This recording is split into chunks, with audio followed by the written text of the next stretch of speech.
Sa palasyo ni Zeno, nakatanggap ang pari ng paliwanag sa lahat ng nangyari at nalaman na si Goku ay naging banta na sa lahat. Hindi pa rin niya lubos na naunawaan kung paano magiging mapanganib si Goku sa lahat. Makinig ka, pari, ang pinakamabuting magagawa natin ngayon ay itago ang lihim na ito kay Zeno, dahil kung sakaling malaman niya ito, malinaw na malalagay sa malaking panganib ang buong pag-iral, lalo na't mahal niya si Goku. Hindi ko iniisip na gugustuhin ni Zeno na alisin si Goku, pero kung wala tayong gagawing hakbang, mas lalala ang hinaharap. Sa bagay, nasaan na si Zeno ngayon? Nasa kabilang bahagi siya ng palasyo at natutulog ngayon. Nagpapahinga siya. Sa kabutihang palad para sa atin, tulog siya ngayon. Kung hindi, pipigilan niya akong makipagpulong sa iyo ngayon. Samantala, natutulog si Zeno sa sandaling iyon, pero ang nangyari sa kanya ay isang bagay na dapat katakutan. Maya-maya, nagising si Zeno na namamangha matapos managinip. Kitang-kita sa kanyang mukha ang matinding galit. Hindi ito napansin ng mga bantay. At pagkatapos, agad siyang nag-utos sa mga bantay. Dalhin ninyo sa akin si Goku ngayon din. Gusto ko siyang makaharap ngayon. Walang sinabi ang mga bantay at sa katunayan ay agad silang sumunod sa utos ni Zeno na may galit na ekspresyon sa sandaling iyon. Sa planeta ni Beerus, nagpakita ang mga bantay. Ngayon lang nangyari na umalis ang mga bantay mula kay Zeno. Huminto ang laban ni Goku at Vegeta sa sandaling iyon. Pagkatapos, humarap si Goku sa mga bantay na diretsong papalapit sa kanya. Makinig ka, Goku, kailangan mong pumunta agad sa palasyo. Pinapatawag ka ni Master Zeno para sa isang napakahalagang bagay. Ano ang gusto ni Ginoong Zeno sa akin sa oras na ito? Wala naman akong problema roon. Habang iisipin pa lamang ni Goku na sundin ang utos ng mga bantay, pumagit na si Gohan upang pigilan siya at malinaw niyang sinabi.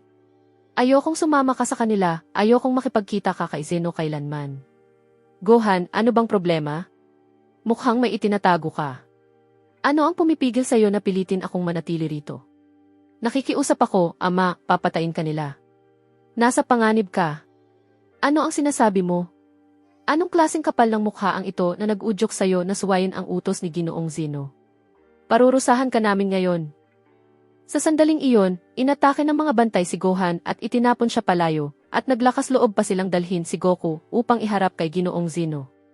Direktang pumunta si Goku upang tugunin ang paanyaya sa pamamagitan ng pagpunta sa palasyo ni Zeno, at makikita sa kanya ang tensyon dahil hindi niya alam ang dahilan ng paanyayang ito. Sa katunayan, dinala siya ng mga bantay kay Zeno na nanaginip kagabi ng isang nakakatakot na bagay na nagtulak sa kanya na gawin ang hakbang na ito. Pagdating ni Goku sa palasyo, sumunod si Whis dahil nangangamba siyang may mangyaring sakuna roon. Direktang nakaharap ni Goku si Zeno at ang hari ay walang tigil na nakatitig sa kanya nang hindi kumukurap. Pagkatapos nito, sinabi ni Goku, Ginoong Zeno, hanggang ngayon ay hindi ko pa rin alam kung bakit ninyo ako pinatawag. Hindi mukhang gusto ninyo lang akong makita. Kamakailan, napansin kong may mali at kung may itinatago kayo sa akin, bakit ninyo ako pinatawag, Zeno-sama? Sa sandaling iyon, itinaas ni Zeno ang kanyang mga kamay at ang lahat ay namangha at natakot. Nagulat ang pari sa kanyang nakita dahil narinig na niya ang tungkol sa panaginip mula sa kanyang asawa at marahil ay nalaman na ni Zeno ang nangyari at naapektuhan na rin siya ng sumpa ng panaginip. Matapos ang pangyayaring iyon, tila nais lang ni Zeno na kamayan si Goku at sinabi niya, Makinig ka sa akin, Goku. Sa totoo lang, gusto ko lang tiyakin ang kalagayan mo. Matagal kang nawala sa akin. Huwag mong kalimutan na magkaibigan tayo. Hindi ba? Ano ang sinasabi mo, Zeno? Nag-aalala ka sa akin at gusto mo lang makasiguro tungkol sa akin. Pero ano ang dahilan nito? Bakit ka nasanay sa ganitong uri ng pagpapakumbaba? May tinatago ka sa akin. Sige na, sabihin mo na. Hindi mo kailangang mahiya. Natural lamang na ayaw sabihin ni Zeno kay Goku ang totoo tungkol sa panaginip na kanyang nakita, at hindi rin niya naisip na alisin si Goku, taliwas sa iniisip ng iba, dahil alam nila ang kahulugan ng panaginip na iyon. Naging banta si Goku sa lahat ng iba pang nilalang, ngunit si Zeno ay hindi kayang ipaliwanag ang panaginip na iyon at itinuring niya itong isang panaginip lamang. Naisip niyang makita si Goku upang tiyakin ang kanyang kalagayan, ngunit matapos magsalita ang hari, biglang sumingit ang isa sa mga bantay na ang anyo ay hindi maganda ang pahiwatig at sinabi, Tama na. Zeno, ang nilalang na ito ay nagbabanta sa iyong buhay. Hayaan mong sabihin ko sa iyo ang totoo. Kagabi, nagkaroon ako ng isang nakakatakot na panaginip. Ang panaginip na ito ay umiikot kay Goku na nagbanta sa lahat sa pamamagitan ng isang hindi mapipigilang panganib. Ang nilalang na iyon ay nakatayo mismo sa harap mo ngayon, hindi namin siya maaaring hayaang manatili malapit sa iyo, Zeno-sama. Binigyang kahulugan ko ang panaginip na iyon at nakarating ako sa isang konklusyon at marahil ngayon ay babaling na ito laban sa iyo. Nagulat si Zeno nang marinig ito at sinabi niyang wala siyang naunawaan at kaagad pagkatapos nito, naisip ng mga bantay na salungatin si Zeno. Ngayon lang sila naglakas loob na suwayin si Zeno nang may isang lumapit at pinalibutan ang hari upang pigilan siya na malagay sa anumang panganib. Samantala, ang isa pang bantay ay umatake kay Goku at binigyan siya ng napakalakas na suntok ng walang babala. Ano ang ginawa ninyo, kayong mga lintik? Parurusahan ko kayo. Hayaan ninyo kami, Ginoong Zeno, patawad po. Napapalibutan ka na namin ngayon, wala na kaming ibang magagawa. Ang nais lang namin ay protektahan ka, at ito ay dahil hindi mo naunawaan ang dahilan ng mga nangyayari. Malinaw ang kahulugan ng panaginip na nakita mo, at iyon ang nagtulak sa akin na gawin ang hakbang na ito. Tapusin na natin ang nilalang na ito, at huwag nang mag-iwan ng kahit anong bakas nito. Ano ang nangyari? Paano ninyo nagawa ito? Kaya pala ninyo ako pinatawag sa palasyo. Wala akong naiintindihan sa panaginip na sinasabi ninyo. Wala nang oras para makipag-usap sa'yo. Ang hadlang namin kay Zeno ay tatagal lang ng ilang minuto at kailangan naming tapusin ka bago niya ito alisin. Ito ang pinakamahirap na sandaling naranasan ni Goku. Siya ay pinahirapan ng sunod-sunod na mabibigat na suntok mula sa mga bantay. Tinamaan siya mula sa lahat ng direksyon at hindi niya magawang makabawi o mapigilan ang alinman sa kanila dahil hindi niya talaga alam ang dahilan ng mga nangyayari. Nagpatuloy ang mga bantay sa kanilang pag-atake hanggang sa tuluyang bumagsak si Goku. Sa sandaling iyon, tumayo si Goku at sinabi, "Gumawa kayo ng bagay na hindi ko mapapatawad. Bakit ninyo ginagawa ang lahat ng ito? Anong kapal ng mukha ang nagtulak sa inyo sa krimeng ito?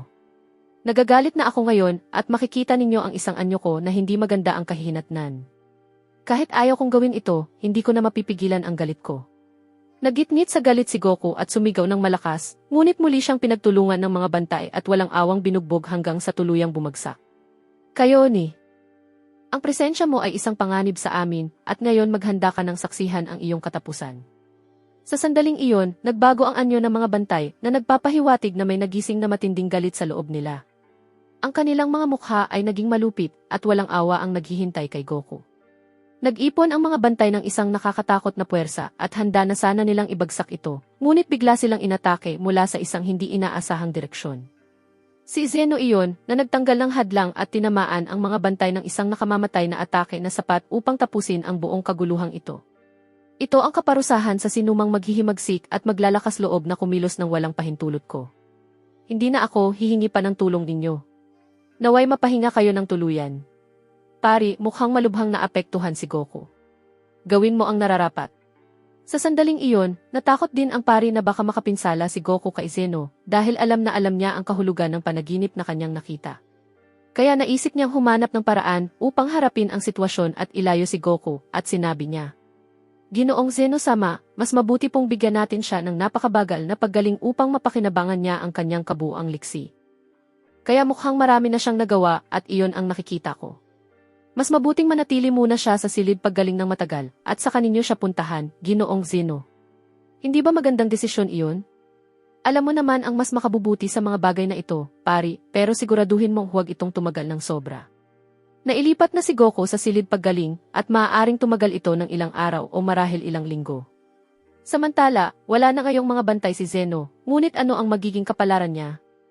Wala pa rin kaalam-alam si Zeno sa tunay na kahulugan ng panaginip na kanyang nakita, at ang tanging nais niya ay manatili sa tabi ni Goku, at ito ang kinatatakutan ng pari at ng kanyang asawa. Kaya naisip ng dalawa na humanap ng paraan upang ilayo si Goku kay Zeno, o marahil ay tuluyan siyang alisin. "Pari, may ideya ka na ba kung paano kumbinsihin si Zeno na isang panganib si Goku sa kanya? Baka kung sasabihin mo iyon, maaari kang mapahamak. Hindi natin maaaring gawin iyon, pero makakahanap ako ng paraan upang matupad ang kagustuhan ni Zeno upang tuluyan niyang makalimutan. Paano kung ibalik natin ang isa sa kanyang mga kapamilya? Maaaring gumana iyon at mapasaya siya kasama nila." Kaya ang asawa ng pari ay nagsimulang magsikap na buhayin muli ang mga miyembro ng pamilya ni Zeno. Sa katunayan, dinala si Zeno upang makipagkita sa kanyang mga magulang, at muli silang binuhay ng madali ni Mikashin na bihasa sa ganitong kakayahan. Sa kabilang banda, hindi pa rin panatag ang sitwasyon dahil nag-aalala ang pari at nagdaos siya ng isang malaking pagpupulong. Makinig kayong mabuti sa akin ngayon, mga kasama ko.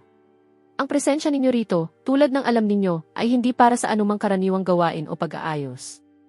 Ang ilan sa inyo ay alam na ang katotohanan tungkol sa panaginip na nakita ni Beerus at Gohan, at ngayon ipaalam ko sa inyo na nakita rin ni Zeno ang panaginip na iyon. Napatunayan ko iyon. Ngunit ang totoo, hindi niya alam ang kahulugan nito. Nais kong tanggapin ninyo ngayon ang masakit na katotohanan ito. Si Goku ay nasa paggaling pa, at sinadya kong panatilihin siya roon upang maging napakabagal ng kanyang paggaling at maiwasan ang anumang pinsala. Ang kahulugan ng panaginip ay nagpapahiwatig na ang hinaharap ay hindi magdadala ng mabuti, at wala sa atin ang kayang pigilan ang panganib na haharapin natin kung mananatiling buhay si Goku. Kailangan nating alisin si Goku, sa pamamagitan man ng puwersa o ng paraan na mailayo siya sa atin sa isang dimensyon ng panahon kung saan hindi na siya makakabalik. May ilan na nabigla sa balitang ito, at ang higit pang nakagugulat ay ang sinabi nilang lahat sila ay nakakita rin ng panaginip na iyon. At wala ni isa sa kanila ang hindi nakakita ng panaginip na iyon sa mga nagdaang gabi. Sa sandaling iyon, humarap ang pari kay Vegeta, habang si Vegeta naman ay ayaw gawin iyon, ngunit tumitig siya sa pari at naunawaan na seryoso ito sa sinasabi niya. Ayaw kong sabihin ito, pero ang presensya ni Kakarot ay isang malaking hamon sa akin, na nagtutulak sa akin na higitan siya sa lakas at lampasan ang aking mga limitasyon. Tama siya, Vegeta. Palagi mong sinasabi na nais mong higitan si Goku, kaya ang kailangan mo lang gawin ay hamunin siya sa isang matinding laban, itaas mo pa ang antas ng iyong kapangyarihan, at patayin mo siya sa pamamagitan ng isang pagkukulang.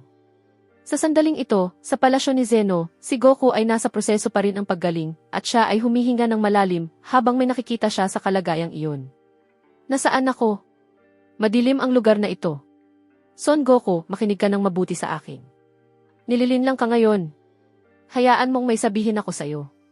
Pagkatapos, hinawakan kanya sa kanyang mga kamay at lubos mong maunawaan.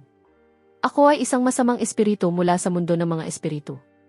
Ito ay dahil sa iyong anak na si Gohan, na nagbasa ng isang isinumpang aklat na mailayuning umangat at makahanap ng napakalakas na kapangyarihan.